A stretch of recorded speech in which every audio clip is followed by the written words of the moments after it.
আপনার সন্তান আপনাকে দেখে কতটুকু কাজে আগ্রহীত হয়, আপনার সন্তান আপনাকে দেখে কতটুকু শিখছে এবং আপনার সন্তান আসলেই কতটা শৈল্পিকতায় বড় হয়ে উঠছে। আমার ঘরের প্রত্যেকটা কোনায় কোনায় আমি যে শৈল্পিকতার ছোঁয়া নিয়ে আসি তার সবথেকে বড় সাপোর্টার আমার মেয়ে। রূপকথা আমাকে প্রত্যেকটা কাজে এতটা উৎসাহিত করে এবং ও এতটা এনজয় করে যে কি বলবো। আসসালামু আলাইকুম দর্শক, স্বাগতম রূপকথার অন্তহীন শৈশবে নতুন কিছু শেখার খুশি কিংবা পাওয়ার খুশি নিয়ে আপনাদের মাঝে হাজির হয়ে গিয়েছি। রূপকথার শৈশবের জার্নিটাই আসলে প্রেজেন্ট করে থাকি ওর এই চ্যানেলটাতে।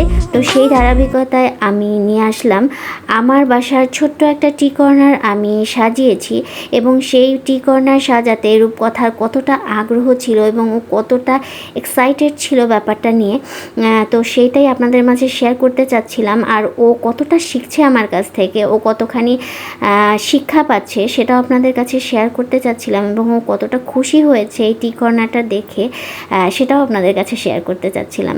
তো যখন নেট ছিল না, নেট দুনিয়াটা বন্ধ, তখন আমি বাসায় বসে আসলে কি করব বুঝতে পারছিলাম না।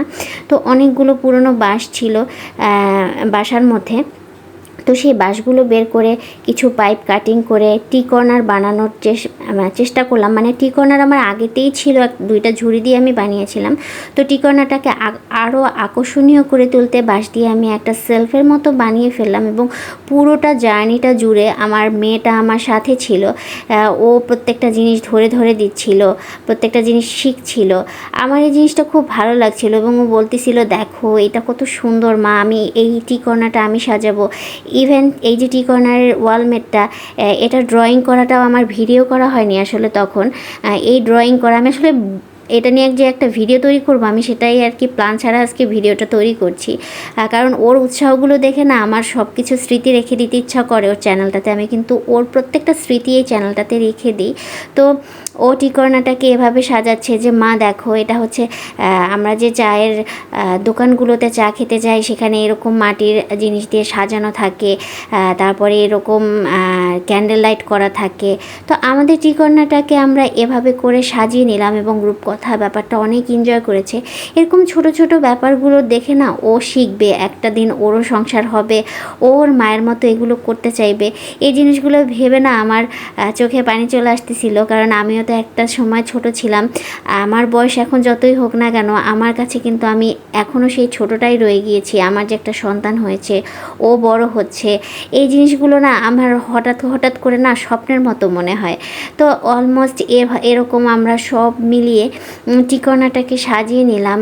আরও কিছু ফ্লাওয়ার ও রেখেছে, সব কিছু গুছগাছ করে দেখুন কি সুন্দর করে রেখেছে। একটা বাচ্চা আসলেই কতটা শিখতে পারে মায়ের কাছ থেকে। তো চলুন আমার টি কর্নারটা আপনাদের কাছে ভিজিট করে দেখাই।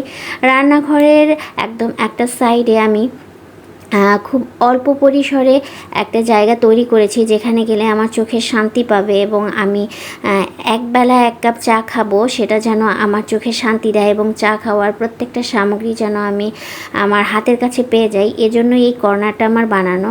এখানে আমি একটা ওয়ালমেট তৈরি করেছি, এটা টোটালি হাত দিয়ে আঁকা। এখানে আমাকে রূপকথা হেল্প করেছিল এবং এই যে তাকটা এটা টোটালি বাঁশের এবং আমি এই টি কর্নারটা বানাতে একদমই কোনো খরচ করিনি। ঘরে থাকা একদম যে জিনিসটাকে বলে অপ্রয়োজনীয় জিনিস দিয়েই তৈরি করে ফেলেছি এই টি কর্নার।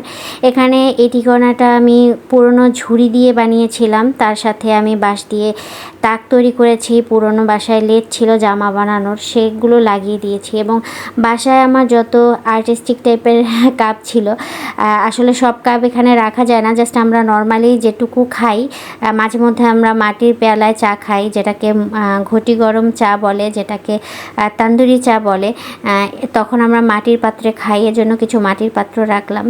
তারপরে আমরা চা খাওয়ার যেমন চা, দুধ, চিনি, কিছুটা ক্যান্ডেল লাইট করলাম। তো আজকে এই ভিডিওটি আপনাদের কেমন লেগেছে অবশ্যই কমেন্ট করে জানাবেন এবং আপনার বাচ্চারা আসলে আপনার কাছ থেকে কতটা শিক্ষা পাচ্ছে সেটাও কমেন্ট করে জানাবেন। আশা করি আজকের ভিডিওটি অনেক ভালো লেগেছে। তো আমার টি কর্নারটি ভিজিট করতে করতে বিদায় নিচ্ছি। আল্লাহ হাফেজ। সুস্থতা কামনায় সবাই ভালো থাকবেন।